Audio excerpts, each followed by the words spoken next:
Today I'm answering the real questions contractors like you are asking about. How to take control, how to win back control, and how to win in contracting without the chaos.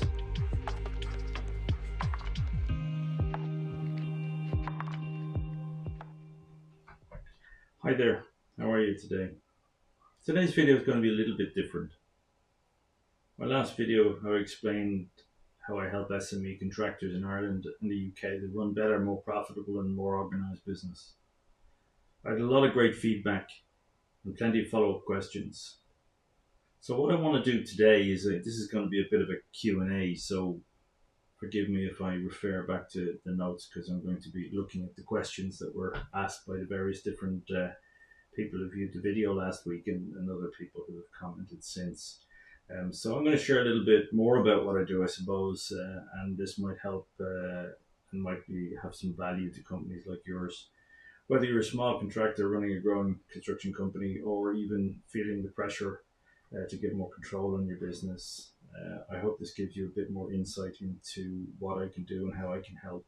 So let's get started with the first question. So here it is, Q&A. Can you tell us a bit more about your background and how you ended up doing this work? Well, I started in the construction industry best part of 40 years ago now, coming on for almost 40 years ago now. And I started in the UK because most people left Ireland back in the day because there wasn't any work here. You went to college and left the country. That is almost cliche and almost sort of folklore at this stage. But the Republic of Ireland back in the 70s and 80s. And it was a difficult time. Difficult recessions were the name of the game, and that's how things were. So I kind of knew that when I went to college. I went to college and studied construction management in Bolton Street, which is now Dublin Institute of Technology at the time. And then I got on an airplane and flew over to London and started working for a construction company in the UK. I started actually working as an architectural draftsman because that's where I had some skill and that's where I could make the most amount of money initially. So then when I realized that I wanted to start using my construction management qualifications, I wanted to start getting into sites and construction works, I went to work for a company called John Lang Construction, who are no longer in existence today, but they now exist as Lang O'Rourke, which is the next generation. But back in the day, they were the establishment of the construction industry, and they had great postgraduate programs which were very useful and very helpful to me back in the day. So over the years, I grew through the business. I've always been a fairly ambitious kind of guy. I always knew what I wanted and got on well. And over 14 years I initially spent in the UK, I grew to a contracts manager level, which was running multiple projects on behalf of a large property developer in the UK, a company called Barrett Homes, based in East London. And I enjoyed that and I did well at that and excelled at that. I was then asked to come back to Ireland by a property developer here, a very significant property developer here in Ireland, and they'd grown a business from conception to being one of the larger property development companies in Ireland. They did their own building. They were looking for someone to set up and operate the construction department, the operations team, the execution, get stuff done team. And they came to me and asked me would I do that. So that was my grounding, I suppose. Since then I've worked for tier one contractors, both here in Ireland and internationally. All over the world, in fact, Middle East, Maldives, Morocco, UK, Europe, and back here in Ireland. So the background, I suppose, is that I've spent most of my career helping to develop subcontractors and SME contractors to become the people that I needed to deliver the projects that I've been dealing with. So over the years, I fell into managing projects on behalf of, or helping subcontractors so they could manage projects on my behalf. So that's kind of the background, and for many years I've been doing that. So what's the next question? So what exactly do you offer contractors like us? Well, because I've spent so much time building and supporting and developing and encouraging and all of those things, contractors for real projects that I've been delivering internationally. I've developed a certain understanding of what's required from a contractor who's at a certain level who needs to get to the next level, and in doing so, I've many times I've taken a subcontractor at a certain level who got there through their skills, their abilities, and their technical abilities. I've helped them to get to the next level, and the next level being that they were taking on more larger projects, more significant projects, more complex projects, and that required staff that they hadn't had before. It required working with contractors at a level they hadn't worked before, and it required an expertise in business infrastructure and operational procedures that would help them develop and grow their business. So that's what I can do for SME contractors and subcontractors. I can help them to scale their business, to put the processes and procedures in place to grow their business. Many companies over the years they get to where they are due to their technical skills, their ability to get their work done, and then they get more projects and more projects, and then the requirement for a business infrastructure to support that becomes much more important. So that's basically what I can do for you. I can help you put your construction company on the next level. I can help you put systems, processes, procedures in place, and help you automate those projects, because the future of everything in our world is automation. So next question then. Do you work with companies in the UK as well as Ireland? Well, the answer to that is yes. I mean, the best part of 17, 18 years of my career has been operational in the UK, mainly around London, the home counties and the southern counties, down to Portsmouth and even Dorset.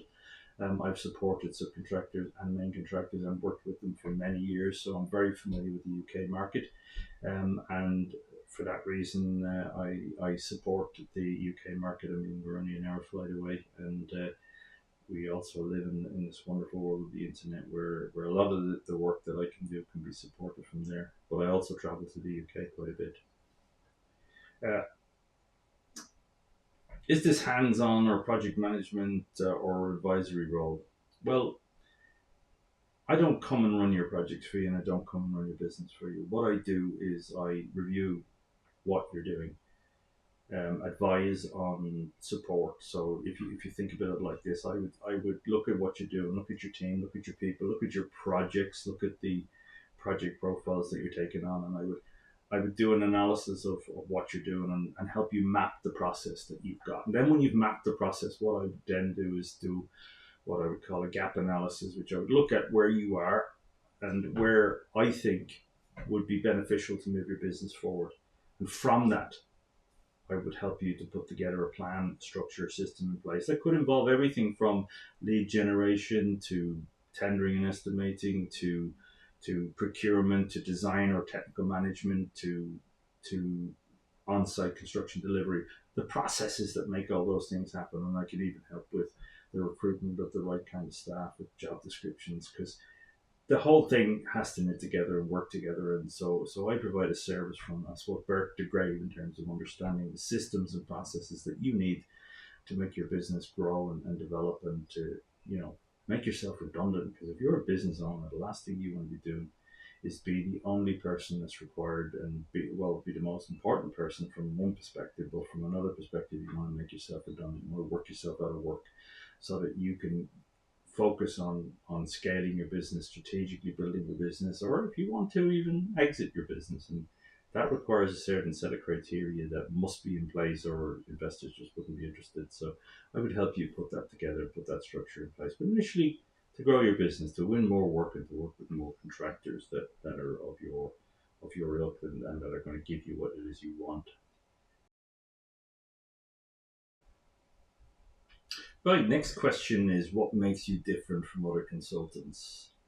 Well, I suppose there's a lot of consultants in the built environment whose function is to mentor business owners and help them develop their business. Also, there are consultants who are project managers. They provide a service that will literally manage the project on behalf of the client or on behalf of other people. What I do is kind of different in the sense that having been a contractor, having been a manager of a contractor and having worked with many projects, large projects, minimal projects, and huge significant projects internationally, I have a technical understanding of how it's all done. But I also work specifically, and what makes me different, I suppose, is that I work with main contractors and I work with SME contractors and subcontractors, supply chain subcontractors, and I help them to put the structures in place that they need to grow their business. Um, so in some ways, it's business mentoring, but it's business mentoring with a technical and a practical solution where I'm helping you, your staff, your team, teaching, training, and growing and mentoring people in the practical aspects of growing a business on a contracting business. So I hope that answers that question. How do you structure your service, retainer, project by project, or something else? Well, I suppose the way I structure it is that I would first have an initial meeting with the client. I would discuss, what service I can offer, and by the time I meet them, I would hope they sort of have some understanding of what it is I do. Um, I don't tend to work on a retainer basis in the sense that you would pay me to come in every Tuesday or Thursday or whatever it is, and I would just work for time. I tend to work on a day rate, but what I do is I would give you a program, a plan, a structure of once I've understood your business, of course, of what I think are the steps that would be needed and how much time and effort would be required in order to achieve the desired goal. And that desired goal in some cases is fluid, and sometimes it changes as the system, as we unveil or unwrap or the challenge ahead, then that could change. But basically, I'll make you a program, a structure of what it is that you want to do, and I'll help you to do it. So I tend to work on a company basis rather than a project by project basis, because my goal is to help company structures and people put their company structures in a good sound footing, not just run projects. So I hope that answers that question.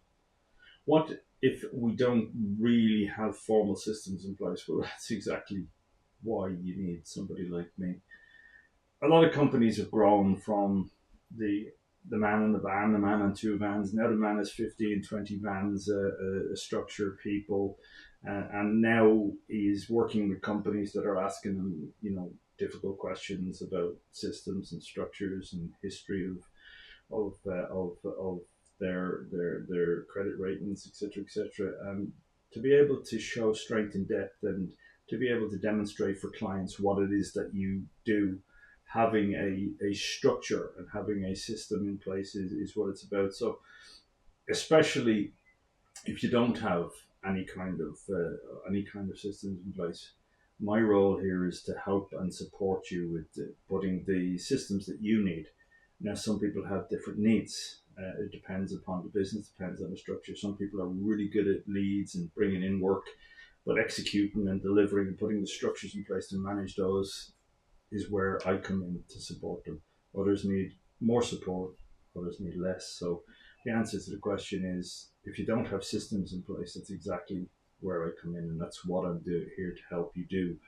A lot of consultants in the built environment, or even in any environment, who are especially coaches and mentors, would advise you that you need to put systems in place, and then that's it. Off you go, put your systems in place. In my situation, I would support you to put those systems in place and help you do it, show you what they look like and what they should look like. The next question is, can you help us put together a cost control and reporting system? Well, again, I mean, the service that I offer is for contractors, SME contractors, and supply chain subcontractors. So, all projects involve cost control, and all projects and reporting. So, a big part of the overall reason why someone would bring me on board, or start working with me, is to put systems and structures in place so that they, as owners, can keep some kind of control over their business and some oversight on their business. And that happens with cost control and reporting. So as part of the service that I offer is helping people to put the right systems in place, cost management, cost control management, CVRs, um, cost value reconciliations, cost to complete reports, which are kind of more important in a lot of ways, and then the monthly cost reports, including accruals and all of those processes and procedures would be the bread and butter of the service that I offer. So yes, the answer to that question is yes. Is the service just for companies in trouble or also looking to grow? That's a very good question. Most of my customers are people who are, I wouldn't say in trouble, but they have grown a business and they have opportunities there that they want to take advantage of, but to some degree can't take advantage of, mostly because they don't have the systems and structures in place. It's the one or two men who or women who are running the business who are controlling everything, and it's now got to a stage where they can't do everything by themselves. So the purpose of my service, or one of the main reasons people bring me in, is to help them stabilize the business, put the systems and structures in place, and take advantage of those opportunities that are coming down the track, so they can get stuff done more efficiently, more effectively, and design in what I call management contingency, which is the opportunity for the people who are in control, the people who own the business, to have time to sit back, stand back, look at the way things are going and improve them. And that's what I do. I help people to do that. So is this suitable for larger SMEs, turnover 10 million or more? Absolutely. I mean, I know guys who are running businesses from the kitchen table and they're turning over 15, 20 million. Working hard, working all hours God sends, working all weekends, just literally doing everything by themselves, trying to keep that going. And I suppose to some degree it depends upon the values of what you're doing in your work as to what your turnover would be. But I would work with people who are anything from 2, 3 million up to 20, 30, 40 million. I mean, I've run projects, I've run businesses with over 300 million turnover. So my understanding of how that looks versus how a £3 or £5 million business looks is very acute. I definitely would be there to support people with businesses of 10 million plus, as I have spent many years running businesses, significantly multiples of that. So the answer is yes. Moving on, do you help us bring a software digital tools? Well, there you go. This is probably the biggest question that I get asked the most, and it's probably one of the most important questions.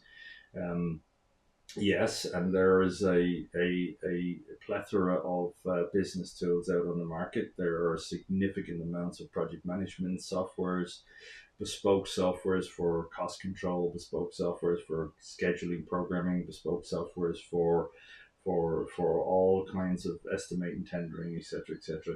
And they're very expensive in a lot of cases. There are systems that are designed specifically to tie all of these different elements of the workflow of a construction company together. Also not cheap. But the first thing I would do before I would consider putting digital solutions into a business, and don't get me wrong, digital solutions are absolutely the future of business and the future of the construction industry, without which you will not be competitive. It's just fact. We live in a world of digital transformation. We're living in this world of AI, which is basically taking everything over, and it will do processes, procedures, systems, structures within the construction industry. Absolutely no question about that. Already doing it.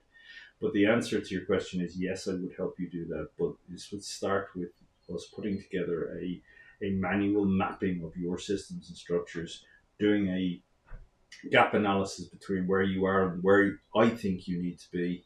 And then once we understand what your new workflow is going to be, we will then seek to automate that workflow with the most cost effective solution for you. Because your business doesn't need the one that's going to cost 300, 400,000 a year, plus the learning curve and training for all of your people that goes with that. Because your business doesn't, it's cut your cloth to suit. So yes, I provide the advice and the support to integrate digital services into your business.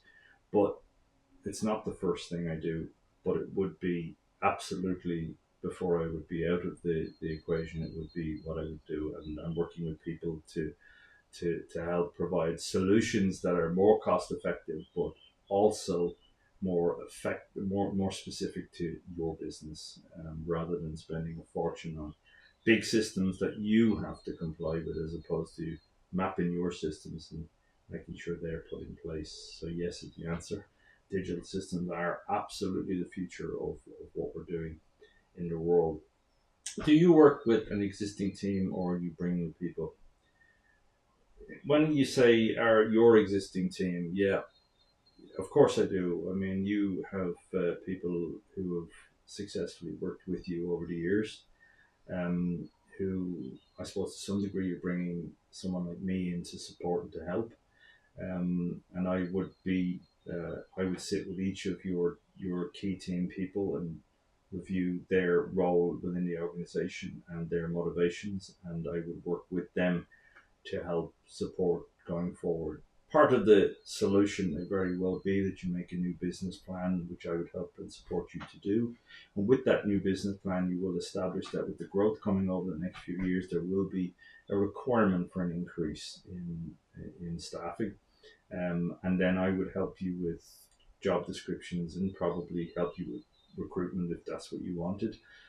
Right down to up to and including, if necessary, interviewing the staff to make sure you're getting the right caliber of people on board to help you support your business. So I work with your staff, but I'll also help you onboard new people.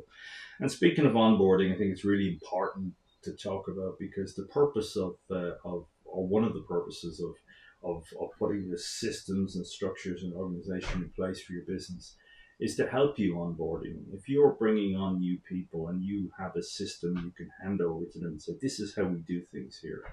And it can also be a yardstick for deciding how best to bring and onboard new people. And part of your business plan will establish what those people are. So it's a combination of both. And if your business is going to grow, it's inevitable that new people will be there, and you want the best of those people. You want international talent. You want to do it right. Um, what happens if our team resists change? Well, that's a good question, and one that I've been asked more than once, and one that I've experienced as well. Um, Their organizations, at the end of the day, are full of people, and people are peculiar in some ways. They are what they are. If the owner of the company has a very specific need or requirement, and that specific need and requirement it identifies that change is required, and inevitably it is. Otherwise, probably I wouldn't be involved. You're going to find that sometimes people will resist that.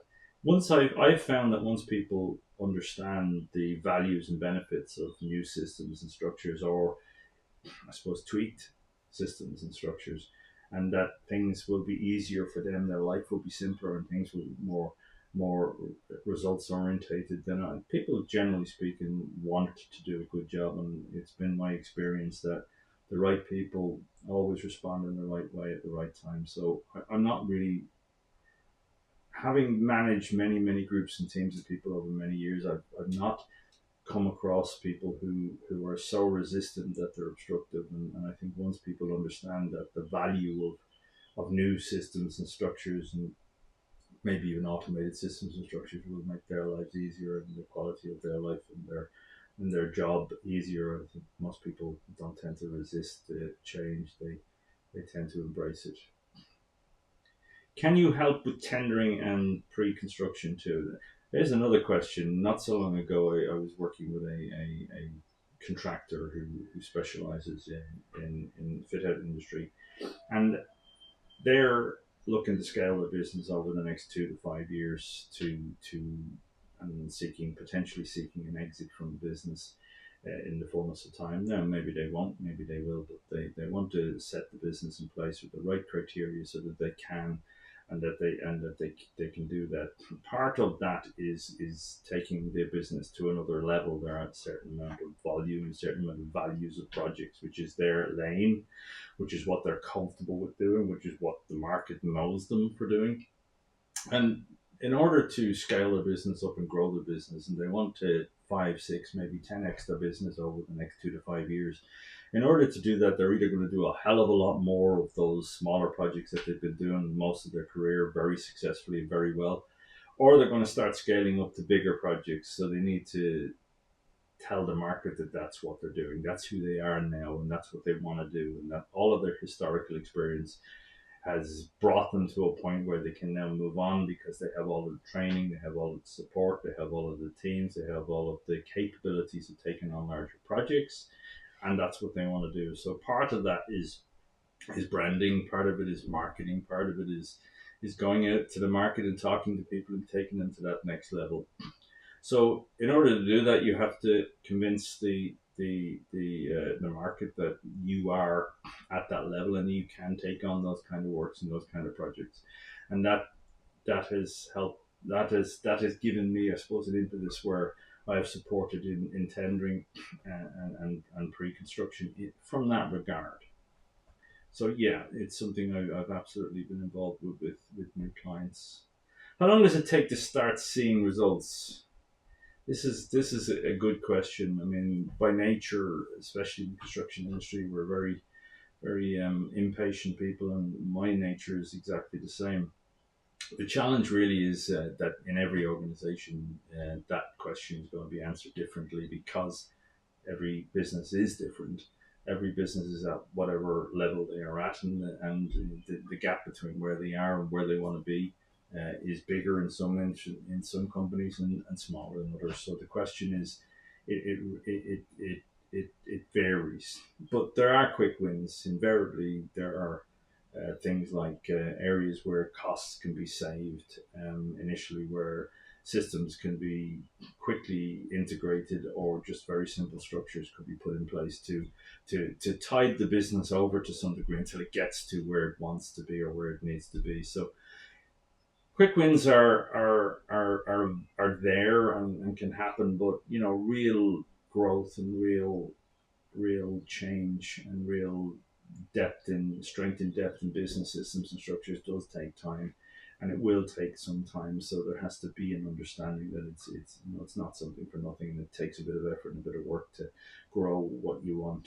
and for it to be sustainable and for it to be something that has value, it takes some time. But there are some quick wins, and I suppose those are cost savings and early structures and systems that I can support and help with. So there you go. These were the questions that were asked, and these were my best answers. Now, if any of what we talked about today or what I talked about today resonates with you in any way, please do not hesitate to contact me on joesavage@savvyprojects.ie or through my LinkedIn profile. Thank you very much.